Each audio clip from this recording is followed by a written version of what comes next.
On time when you kwa moba mani. E kire ma ho fasuo e na kyese nyamesuro mu. Yesu ba o ye na ho tantantai. So anya na ho tantantai. O siesie no ho. De o si nyame afro na obeburu ho. Omunya dana samoda na jiwani hwiu makeups. Tutuani achi. She we high hair. Wajen strata shebi. Na so ye person. But say Bible say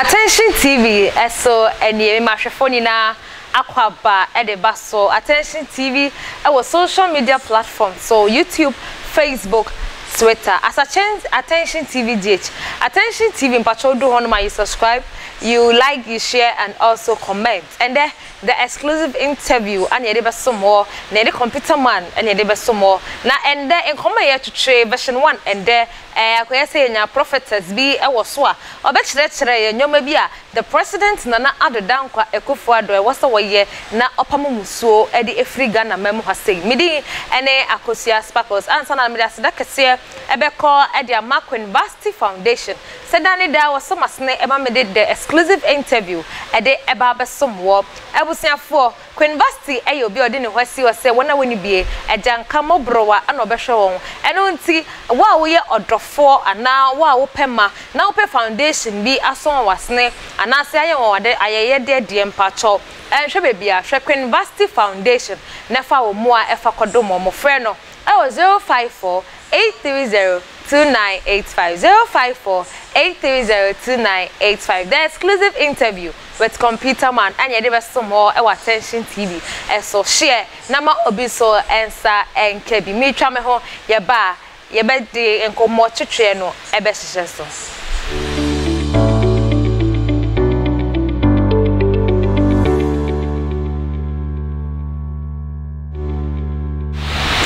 Abusiame da se wonya bre e de twema me twa me ho se mape e de ebaye the exclusive interview with Computer Man and e de be somo e Attention TV e Facebook, YouTube, Twitter and pachoko honoma you follow, you like, you subscribe and also comment and that yensa aka Computer Man e wo hanu mu se ni no e be hwehwe nkopa ma wakwa aba ya okudonto ba fefe na ho te se me ho ye na so me ho ye pa ho fe de nyame de bo papa tuntum se yuyo yeah ho fe nyame hira me that's amen ye shasia ojidi se sunsum bibi wo ha fe ni sunsum e wo wiase sunsum ho pa yo sunsum ahodo mi yenu okay ye wo nyame sunsum ne wo bodo sam sunsum nyame de ne ye fe no hon konkono bodo sam ye fe no hon fin okay to ho wo wiase pa sunsum just hom ni sunsum ye pe okay na sunsum bone no ye enyoma ben nyoma tisesen na ye wo ye sunsum bone no me didi so bi na betwetwa utwatro okay obrebi o tsusu bone se beba asasi so openi pa ahwiase okay openi pa sey otrene ni pa so openi pa nkoso obese brebi ya oyo ne etisi okay ena sunsum pa no so no e mankoso e de bamboba e de mpagya ene kankoso etoni pa braboso na unji ne se sunsum fin bia na sunsum boni bia abaga na memu hase enye Ghana ha na aba sunsum ne de ewo ba bia ba bia mfana fa ba bia ewia hyeren ba bia nipa wo ba bia nsuo da asase bia nipa te so bia na ye wo sunsum bone de sunsum papa ho eye adwuma ntinye Ghana nko anti sunsum fi bia ma Ghana eye sunsum a nyame bo ya ye beto no se wa asase so no se de tie efitititi odoma koma bo ade na eno ana eye adwuma ba se sunsum fit mi ko shoguma mutu ai endo kwa de yenkete enumu eno yenkete na na ya kese awo mo wo wiase nya de swa ewom eye baye nso na e dangerous de ya kese ne se nipa betimetra se me practice occultism okay the occultic kingdom ewom mahyehyehye abosomo a me de kum nipa twa moja eno wo ho baye twahia witchcraft num atwahia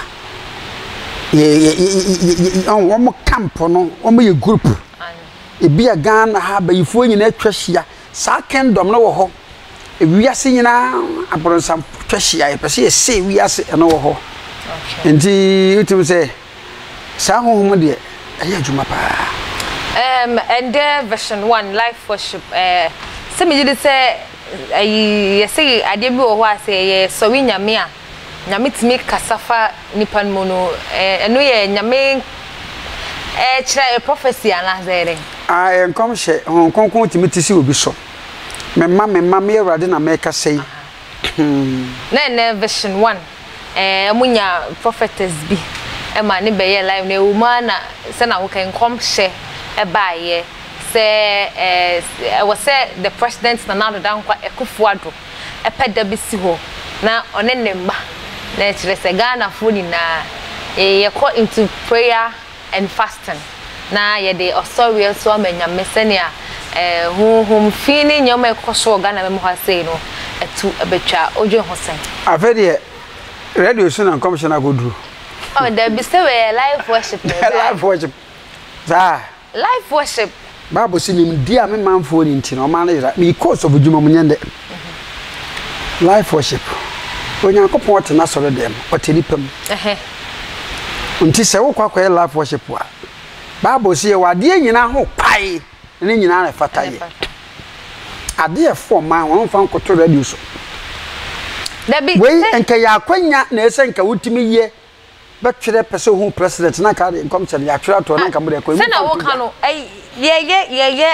osori ekoso se nyame nyankopon se be bia where two or more are gathered he is in their midst enu nti no osori ekoso ni pay tonyo na aba na afọ mi so na akọhye nkom na se one I can say and come say mama tell and come say baby you have every right to control yourself na etekwa na ne wefie etekwa nti na nkom say bia papa no you have the rights Isaiah shankoma no twa Jeremia nti na ye Jeremia Isaiah Habakkuk ozenya Bible mu nti ye pen so no ye ne computer chapter 8 verse 9 Amponsa chapter 9 verse 2 wom nti nem prempren no on Bible se ka obi nyansa o mu say Awurade metimi aka se nyame kura na de ba ya o ma apply wisdom se o kwan mes meti se meti anapa o mo se hwani dana samwa so nyede ai yesi dana samwa so nyakopon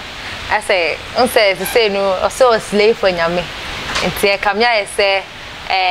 wiase ana Ghana fo binumu church fa so church nyame so nyame na na peja ne free futrum ade ne be see man po matna bia de no wo hye nkom no te abrosa so so be nyame sorry nyame de dana samwa so de opoto nyame mako de bi won se na Ghana dana samwa ye wo ha se na obeka se onu makeup de on jindi ana na wo ye ana se oye na se oye no so na kwa se nyama bi wo ho num na oye anka wo so reduce yakokan ya me free Pentecost as an elder no na watch kura mpesa me le bo mensa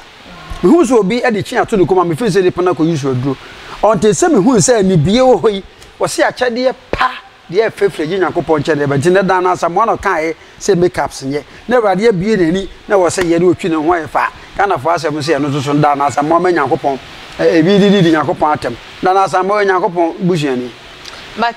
say Yakopon o kan wana asem say so sum na sum no krari mu entanka what ya na just eno senti on say wo twi makeups ka on so ho efa ai eti no senti ne usum na sum ni yie nse je say yo ho sa abrewa na say mayire no a wo ya baba okura na wo nsiesie ho a beja o ko Bible si achade pa ene de efe efire age Yakopon che na e ba ntimi nyese yo ba osu nyame ntino ayo ho popra memetuwe medidi aduana papa elu sanda ba he medresse me maso se sofo na e ba shu me ho perfume se yes ene ma se be ma ne sofo nyame hira do na ka se me ya so da me ye me ho sei na ka bede na ni pedi me chi o se mo ba nyina afra no panya on ta mo manya mo ba se mo di boro ba 3 hours on ta mo nya kwa mo ba mani e kire ma ho fasuo ene che se nyame suro mu Yesu ba o ye na ho tantantai so anya na ho tantantai o siesie no ho de o si nyame afro na obeburu ho omunya dana samoda na jiwani hwiu makeups tutuani achi she we high heel Ojen strata shebi. Na so ye person. Ma say Bible say e ma oba nse be matade, e ma be ma so nse oba atade. Ye jeans ye wo ma de ho. Nti say ye jeans ye wo ba de a, dey just why be ma de. And I say washe tra. Washe trouser. Say ye wo ma trouser ho. Eno ni say nipa nim de na bae. Nipa nim de. Nipa nim de no so ma ye bi ma. So dana so ye nipa. Nti nyame a wo ma nipa nim de ma wo de pam e ma jeans no dana se bi enye bone. Nti won jindi say humfun bia betina Ghana so. Humfun bi ama. Ya kwa Afcon na yenji o. Me na Afcon na yenye de yensemfun bi no ma MPs ni bi kodi wo parliament no. Sports minister no eye selection papa no mukoyi mpaboa de hwe na so. Man no so ye who are you? E na man fa coach papa. Na when na yi mpaboa de hwe na. Ye parliamentarians na won kokokon ho. Yi lebi sensem ya. Kobo sports minister ni mpomu asum time. So Coach Milo, I can advise you to do any proper selection. No Coach Milo so see any tisa don kokofa nkofobia koya ikokodusi. I know emfa omuti nwi anase o maso mabo ho. Because na sia so fobi dia betudwa. Say Sunsun boni abetina na sunsun fobi abetina Ghana memo ha se ya. Ema emayiwa na mema binum koyi all outward. Say dress me we ni kwan say we ye be ma obehunu abo na so oba obehu na so we abo be 10 eni kwa de yesi bible mu ye bo aso no ma ma de wo enti ono ne nchire mu no say footballers no etimi yi omuti no mu di omuhuni a ye kwa Afcon na ye kwa football match be wi football no say 3 years de e na cap de a nka Ronaldo ho ahuni no sanka nkono kwa nitiri nyisafu afu footballers amo gidi pia etego mo nimse yekoyi ade na nkwase asem na bagan obi asori ano social media abetra kan kwase asem honhom boni bi amagan adwumade ne nipa nye ne nipa mu ade sunsun fi kwa tetere ho na wo mo ene senka sofo no de nyanso ma asem anko kan ne se ebuo ene ne die ayira efra tiatefo asase so na senka wo kan